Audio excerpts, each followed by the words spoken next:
Welcome, IT changemakers, to the DEX Show with Tim Flower and Tom McGraw. Let's get into it. Hello, everybody. Welcome to the DEX Show. I'm Tom McGraw, not joined, as I usually am, by Tim Flower today. He is on his travels, but not to worry, because I have got two fantastic guests on the show to talk to. They are Sarah Jones from GlaxoSmithKline. I'm sure you've heard of them. They're the huge multinational pharmaceutical and biotech company headquartered here in London, and we're going to hear a bit more about that headquartering and the role of digital in it momentarily. And we're also joined by Komal Verma, Senior Manager for the Digital Workplace Products and Strategy at HCLTech. HCLTech are an Indian multinational information technology consulting company headquartered in Noida. So let's welcome our guests to the show and start with you, Sarah.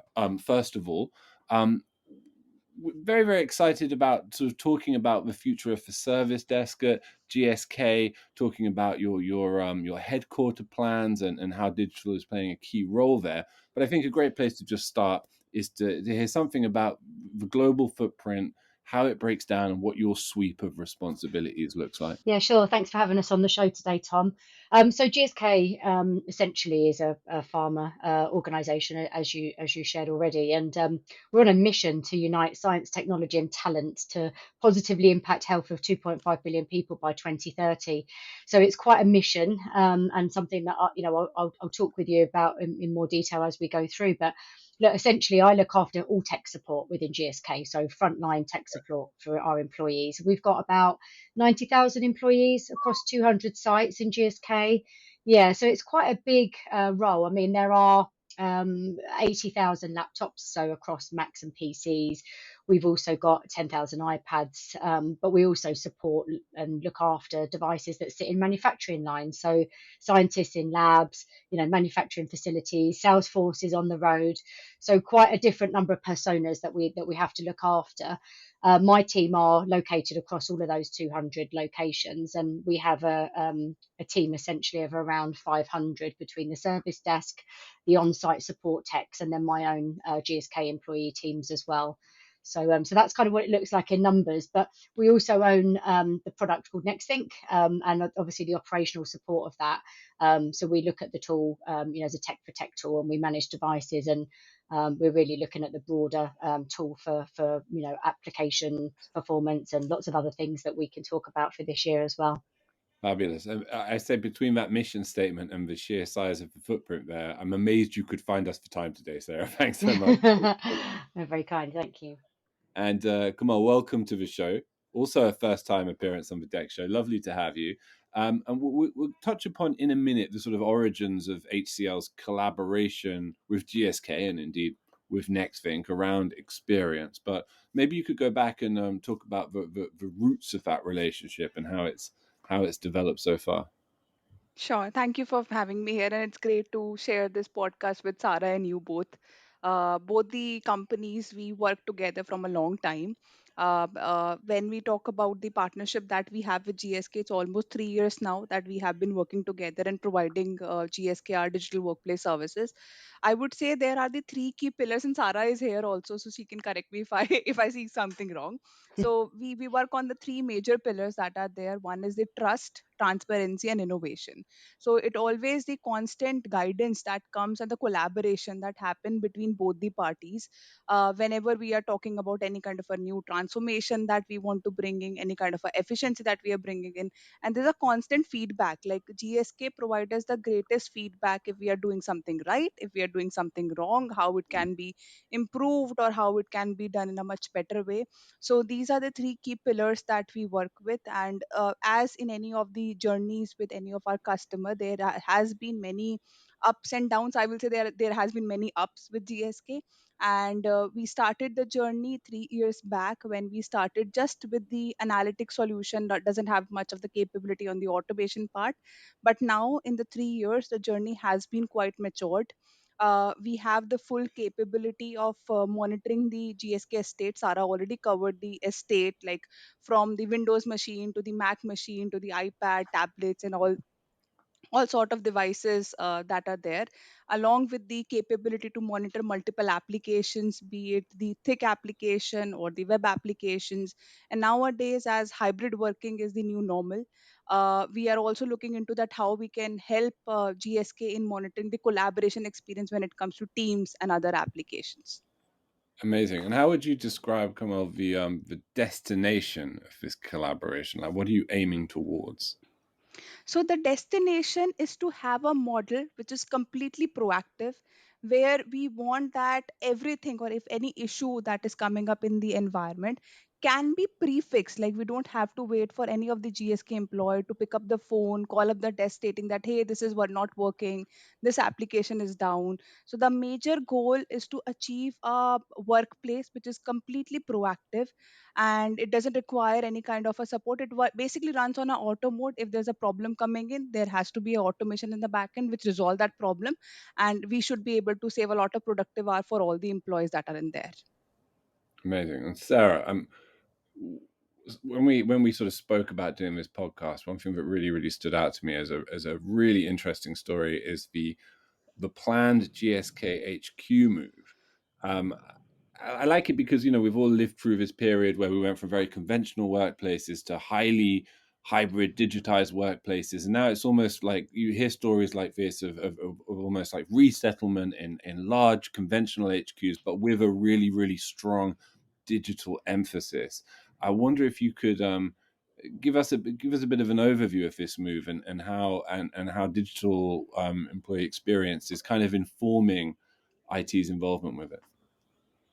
Yeah, I mean, this is a really exciting move for us. And I could talk about our new GSK HQ all day, but I mean, essentially, it takes us into the heart of London, which gives us accessibility for our employees. But it's also easier for us to work with our partner organisations who are located in the city. And importantly, as well, it gives us an ability to attract top talent to achieve our mission, that I set out before, science, technology, and talent. So I think that's, one of the key things, but it is going to be one of the healthiest workplaces in the world, and it will give GSK employees an opportunity to thrive at work. So our current location is kind of outskirts of the city and not quite so accessible. And this is right in the heart of Tottenham Court Road. So 10-story building that will house around 2,000 to 2,500 employees at any given time. It's going to be true hybrid, so sit-stand desks, 30-inch curved monitors and single USB-C cables, so we don't have to carry cables to the office. But really importantly, around the use of tech is access to the building through a digital badge on your phone, so you won't have to carry around a lapel anymore, or one of those around your neck. Effortless state of the art tech. So all of our new meeting rooms will be state of the art technology. We're going to have an app which basically connects all of our community groups within the building. So a single app for booking rooms, for community groups, everything really, any sort of events that are going on within the building will be announced through there. We have a gym which will be free for everyone. Again, we're top of the range fitness equipment, meditation and multi-faith spaces. But one of the things that I'm really excited about actually is the availability of juice bars. So in addition to coffee bars that most places have, we're going to have our own in-house vertical farm, which will be the first of its kind in Europe, and will grow the equivalent of 1 acre's worth of green plants. So the superfoods from that will be used in the juice bars, in the restaurant, and donated to local charities and food banks. So this is really going to help us with our ambition around sustainability goals. And as a company, we're targeting the highest industry rating for energy efficiency, so low impact design, ecological value, biodiversity protection. And we're working really hard to score a well platinum rating, which covers everything from air quality, light, sound, nutrition, connection with nature. So yeah, it is pretty exciting, as you can probably tell from my voice. It's a really nice project for me to be involved in personally. So yeah, it's all coming together quite nicely. When you think about the last few years, especially that period where there was mass remote work through the pandemic, do you feel that brought IT closer into the fold of the range of responsibilities which we traditionally associate with like HR, with the kind of involvement in the workplace itself that you're now describing, which sounds quite close. It sounds like your team is going to play a huge role in making this move a success. And what do you think about that general evolution? Yeah, I mean, I think from a tech perspective, we're heavily involved in, the design and everything that encompasses in the building around working, right, essentially starts with technology. So we're definitely at the forefront of that. We're helping the design teams with understanding requirements and how that can be built in from a tech perspective. And yeah, I mean, we're heavily involved in helping the company achieve its sustainability goals through our impact with technology as well. So yeah, I mean, and it's interesting, people are now, currently we're working more remotely and more hybrid, but what we're seeing and hearing from our communities internally, at GSK, is that there's a real sense of excitement around the new building, and actually a readiness for people to come to the office and to actually be immersed in that building, and to be part of that community on a more regular cadence than perhaps they are at the moment. So it is exciting, and I do think that it will be an environment where you come to the office and you do feel there's an opportunity to thrive there. Lots of different things that are going to be happening within the building itself. So yeah, it's exciting. Described a lot of, as you say, new things, right?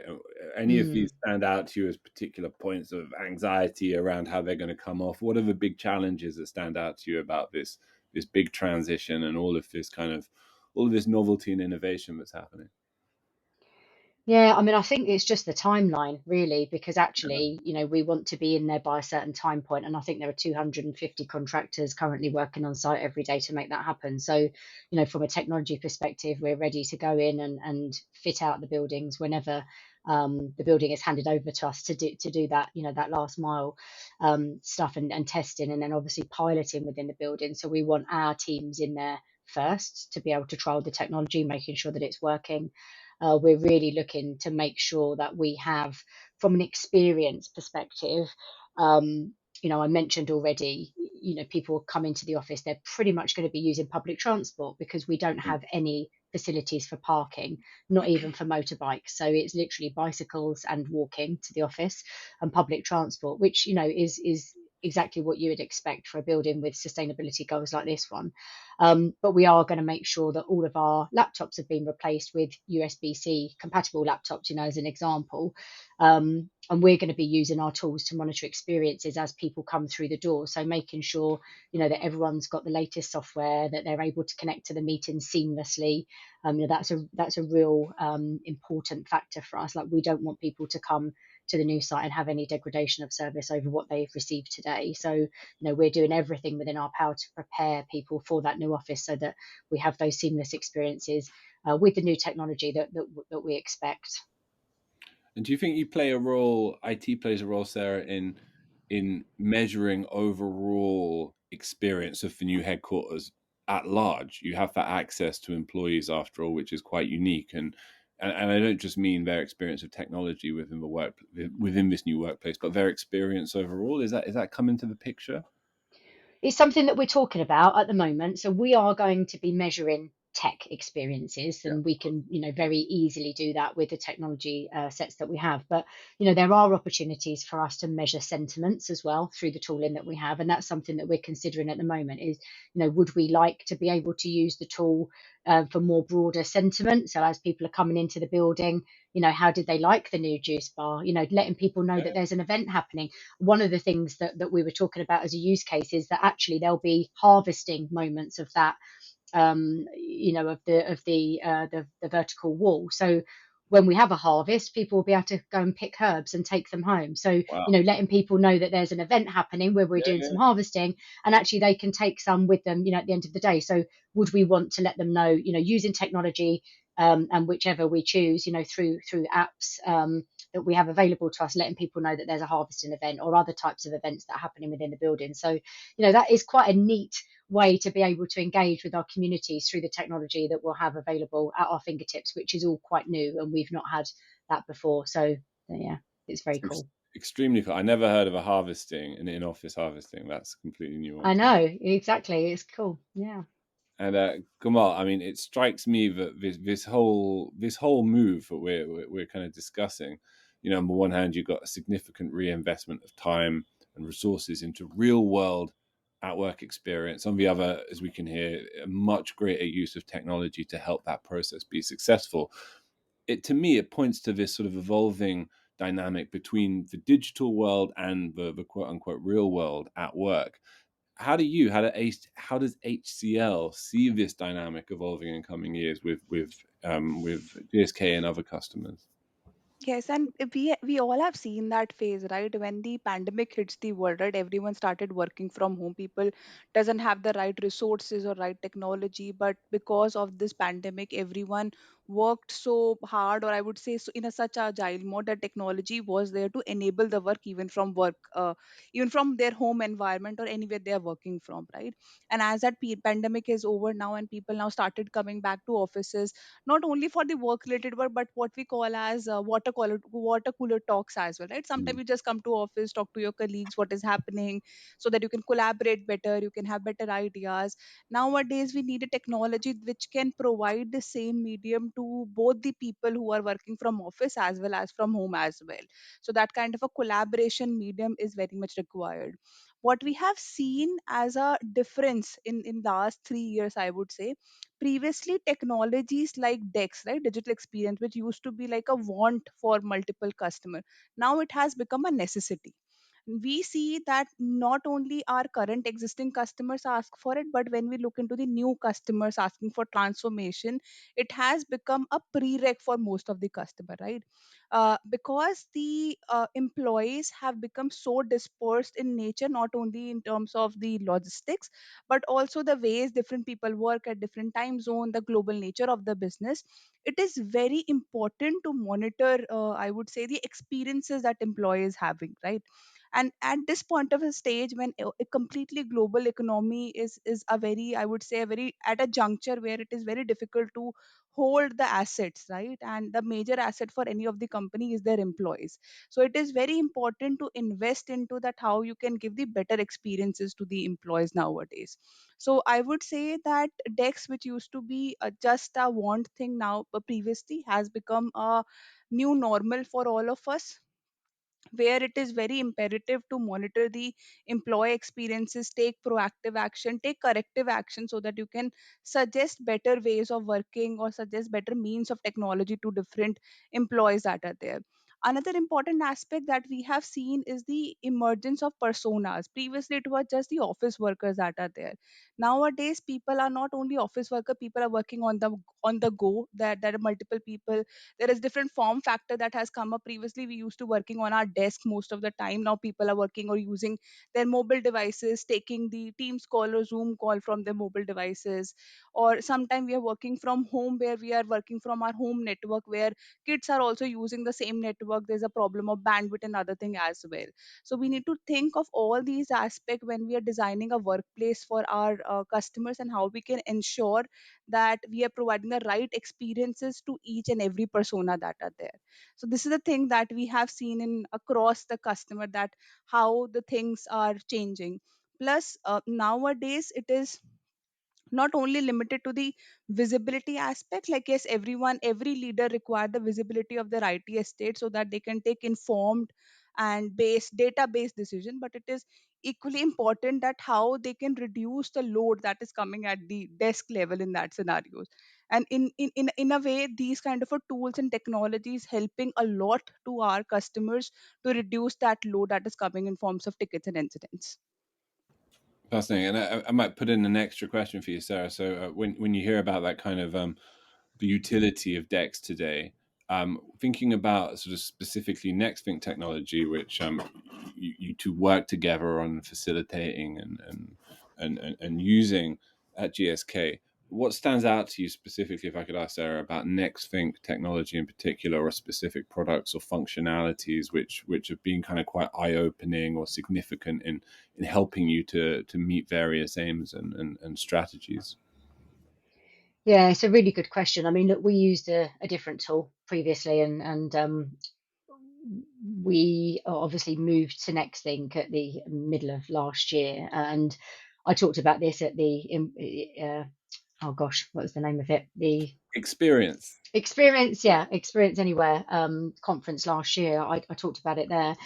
And essentially we used a previous tool which was really difficult to see the insights through. And actually, I think where NextThink excels as a market leader is the user interface and the ability to interrogate data really easily. So even, for me as being a less technical person than my teams are, I'm able to go into the tool and I'm able to find my way around. I'm able to look at all different types of data points really easily and dig in where I need to. So it's the ability to see everything at a holistic level, but the ability to be able to drill down where I need to. And I can do that really easily. And I think that's where, it's really, really effective. There are also an abundance of data points, right? I mean, more data points than I could ever become an expert of. And I'm learning new things all of the time, with updates that come from the Infinity platform. But essentially there are so many different insights that we're gaining. We almost now have to compartmentalize them and around, okay, how much of this data is useful, and what are we going to do with those insights? Because it's great to have all of this data, but we want to make actionable tasks from it. And that's something that we're working around. So, we're looking at dashboards for our executive clients, for example, because we want to make sure that their devices are healthy at all times. But equally, they're involved in very senior, external meetings, and they have town hall and investor relations type sessions. And we want to make sure that when they're joining, wherever they're joining from, whether it be home or the office, and whichever type of technology they're having to connect through, and which devices, that we know that actually from a health perspective, their device is optimal. We're setting them up for success. So, different lenses for different things. We've got a Windows 11 program that's just kicking off this year, and we're looking now at optimization of devices. Where do we need to performance refresh? Which devices are able to run Windows 11 and which ones are not? And actually looking at performance-based refresh is something that we're going to continue to do using the NextThink data. So, there are lots of different programs within GSK that we're actually looking at using the NextThink tool. We have a Wi fix program that we're looking at around Wi-Fi experiences, something that we can't fix in homes, but we can educate people around how to have the best experiences. Using the right headsets is a really important one. People use all different types of headsets and get a really terrible experience. But there's, the experience is typically because of the device that they're choosing to personally use and the compatibility of it. So we can see that through NextThink, and that's a really interesting piece for us, because we can then educate our users to use different types of devices for better connectivity. So, just a handful of the things that we're using it for, but there are thousands of use cases that we're looking at right now. Yeah, it's really well said. And I think it was at Experience I heard you use the phrase, the best ticket is one that's never created, which I think is a great way of putting it. And I think that speaks to the overall aim you have, right, which is driving towards true proactivity. Yeah. Wondering what the focus is this year in accelerating towards that goal, and if there are any specific metrics you're aiming for in order to sort of demonstrate progress around it. Yeah, it's a really good question. So yeah, a couple of specific metrics. So we are looking, I mean, we're including automation this year. So ServiceNow webhooks. So we're going to connect NextThink with ServiceNow. So we'll be able to look at data for our applications, for our device health, for security, posture, all of those different data points. And then essentially the webhooks within ServiceNow will allow us to create automated incidents and problems directly into our systems. That's really going to be game changing for us, because we're not reliant upon an end user contacting our services to tell us that there's a problem, because we know there's already an incident or a problem in the system, right? So having those alerts, and it takes time to build that up. So, we talked previously, and I've shared, my mantra, which is around thinking big, starting small and scaling fast. So, we started small with NextThink, and we are now scaling fast. So we're looking at which applications we want to set up within the webhooks. We want to get those up and running. We're testing them. We're making sure that everything is kind of running methodically as it needs to, and then we'll start to get faster with bringing other applications on. And what that's really going to help with is our digital and tech command center within GSK essentially run all of our major incidents, and observability for us is critical. So having having the NextThink tool to help us with proactivity, so telling us that there's a problem, creating those major incident problems directly, it is helpful for us because we're not waiting for somebody on a manufacturing line to pick up the phone and tell us, hey, our manufacturing plant's just stopped because this application has failed. We already know, right? So that's where we want to get to. And I mean, hopefully, if we are on point with where we want to get to, we could potentially reduce our incidents and I'm talking about the actual reactive ones, right? So reactive incidents and problems by about 20% end of year. That's what we're striving for. Whether we get there or not, who knows? But what we do expect to see is a steady decline in the reactive connection. So through the service desk, through the tech lounges and the hubs that we have within GSK where you can walk up. So those incident numbers should come down. And then what we should actually see is an increase in the right trajectory of the automated ones. So the ones that are created by NextThink and ones that are managed then directly by the application owners and the product owners because they've received those through alerts through the NextThink tool. So, that they're the trends that we expect to see. So the incidents are not necessarily going to go down, but the reactive ones will go down. And they're the ones that we want to reduce. Makes a lot of sense. And you've already mentioned the sort of sustainability goals around the new HQ, which sound quite pointed. More broadly at GSK, how is IT increasingly involved in strategic, sustainable aims and goals? What difference are you making in this area? Yeah, I mean, obviously the new HQ is key towards our sustainability goals, and we are as a company looking. I have colleagues globally that are all contributing towards our ESG targets. So, we're looking at making medicines industrially greener by using the fewest raw materials and the lowest energy possible. We have colleagues that are working on innovations like a new inhaler propellant. So that will reduce carbon footprint by more than 90%. So, we're all doing our bit to contribute. And that's exactly what we need, that collective, innovative mindset to get ahead of disease together. So that's, our mantra. But from a tech perspective, we are looking at making data-driven decisions. So we're looking at data to understand usage of electricity. That's a key one for us. We've got the devices that we have sitting on the PCs that are sitting on the desk, and essentially we want to make sure that they're switched off at night. Because if you leave them charging overnight, even though they're on standby, they're still using as much power as a mobile phone that would be charging a smartphone.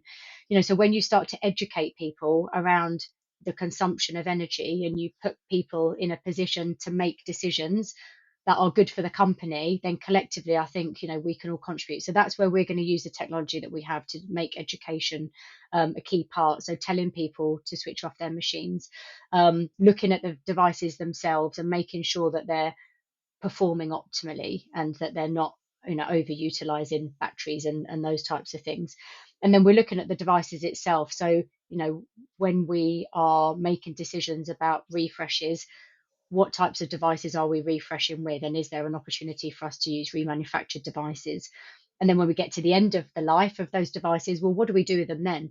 So we're creating sustainability dashboards at the moment that give us insight around the devices that are then decommissioned, and when they go back to our recycling partners, how they're actually recycled and reused and disposed. So there'll be elements of the components that are recycled, there'll be elements that are reused, and actually we're bringing all of that into dashboards and trying to use a single ITAD partner globally so that we can have that for every country. I mean, we've got about 85 countries in GSK that we're working in currently. So our aim is to get a single partner with a single pane of glass for all of those sustainability data points, because that's really going to help us as a company to be transparent about our ESG contributions from a tech perspective. Makes sense. That's all great work. Komal, is this something you're finding in a lot of customers at the moment, this kind of pointed interest in integrating IT and sustainability? How do you see this develop? Yes, it is. It is like has been a lot of focus because every organization now have a goal to reach net zero by a particular year that they have decided they will be, right? And when you look at the footprint of IT industry when it comes to carbon emission, it is quite large. When you look at devices, every employee either have one device, some the employees have multiple devices as well. So multiple are of our customers, specifically I would say in the EMEA region, the Europe region, they have a lot of focus because there are many countries who has now new laws specifically around green IT disposal and other aspects of it. So with the same tool or technology that they're using for digital experience monitoring, if we are able to monitor the carbon emission as well, right, it certainly give them an advantage. And they can monitor the carbon emission of their devices, the power consumption that is happening, how many devices, how many time a device is running, when people are not shutting down those devices. And it is very important the way the Sara explained, right, that when you give power to the employees or tell them that what they can do to reduce the carbon emission, they actually do that. So having the ability to change the behavior of employees, it is actually a very powerful tool telling them that what they can do to improve the environment or to reduce the carbon emission that we are doing. And it's been an increased focus nowadays from our customer. They're asking us strategies, not only limited to monitoring aspect of it, but how we can reduce it, like in terms of support as well. Let's suppose I take example of field support services. What if a device is broken? In that kind of a scenario, you need to send a person to replace that device. What tools and technology can be done that remotely it can be done, and we can save on the travel emissions. Similarly, a single device, if let's suppose creates around 100 kg of carbon in 3 years, rather than doing a 3 year refresh cycle, customers are moving to a performance based refresh cycle, like where they check that what is the score, health score of that device, how it is performing, and then take a decision that whether they want to refresh that device or whether they would like to extend it for 1 or more years. So we are looking into these kind of a strategies as well. And a lot of customers are taking a approach which we are calling as remanufacturing as service. Like at the end of a life cycle, every customer had to spend some dollars to dispose that asset off because of those all new green IT policies that has come up in multiple countries. So rather than paying money for disposal, they have an option to get the same device which they have been using, a second life, like remanufacture the same device, bring it back into ecosystem and extend that life for 2 to 3 years. And it doesn't work like a second hand device, like you don't have any warranty or something, but these devices come up with warranty as well. So if you're facing any problem, you will have someone to support for those devices. So these kind of technologies are now available that can support their sustainable IT goals for the customers. Mm. And so, and other than IT teams seeking to sort of lead around sustainability, Kamal, who else should be getting in touch with you and talking to you about experience, and how can you help them achieve their aims, and how should they go about getting in contact? So if you look at the profile of HCL Technology, specifically, I come from the background digital workplace. You pick up any of these leading analyst report, be it like Gartner, Forresters, and other, you will find HCL Technologies in the leading quadrant for providing the digital workplace services. And when you look at the current workplace, right, it is going through a disruption, and thanks to the pace of technological progress, new patterns of work, and dynamic labor market, to evolve with this kind of a change, enterprise need to focus more on the employee well-being, and they need to create equitable experiences for desk, remote, and frontline workers so that they can embrace the hybrid workplace model, that not only promotes sustainability but also look into inclusivity, engagement, and learning. So as HCLTech, we become the provider for our customer, which can help them provide a hyper personalized, empathetic, and adaptive workplace for their employees. We not only bring the technologies, but we also bring people and process together so that we can create workplace that foster collaboration and productivity for them. And we establish a culture that is transparent and open to deliver a seamless experience to their employees anytime, anywhere, and on any device. So our main focus area or our main goal for any of our customer, whosoever, like if you have seen our new branding or the tagline supercharging progress, if some any of our customer looking for the supercharging their digital workplace, we are the organization to come for. Fantastic. And Sarah mentioned earlier in the discussion her appearance at Experience Everywhere in London last year. Anybody who wants to hear more about GSK and indeed HCL and your sort of collective aims and collaboration, I will put a link to that video in the show notes. Just remains for me to thank you both so much. Absolutely fascinating discussion. Some really, really interesting kind of stories within it. And I thank you both so much. And Sarah, best of luck with this move. Honestly, I'll be keeping my fingers crossed for the whole company and particularly for IT. I think you got a lot. Thanks so much. Thanks for having me. Our pleasure. Thank you, Komal. Thank you for having me. Thank you. To make sure that you never miss an episode, subscribe to the show in Apple Podcasts, Spotify, or your favorite podcast player. And if you're listening on Apple Podcasts, make sure to leave a rating of the show. Just tap the number of stars you think the podcast deserves.